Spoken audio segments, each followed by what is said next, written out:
I'm sorry po. I'm sorry po talaga. Nagsasabi ka naman ng totoo, di ba?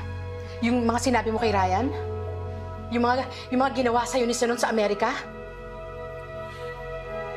Totoo po lahat ng yon. Alam ko pong hindi ka panipaniwala. Pero hindi po ako nagsisinungaling. Paano mo nalaman yung tungkol dun sa pagkamatay ng dating asawa ni Sinon? Sinabi po sa akin ni Victoria. Narinig niya na nag-uusap si Sinon at si Auntie Salud dun sa Amerika. At naniwala ka? Dun sa babaeng yun? Sinungaling yun, di ba? Opo, naniniwala po ako sa kanya.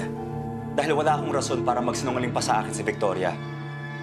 At kung gustuhin man niya mag-take advantage sa akin, mas dapat hindi niya sabihin sa akin ng totoo.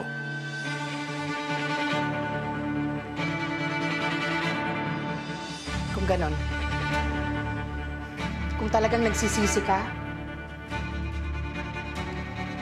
gawin mo ang lahat para mailayo ang anak ko kay Sinon.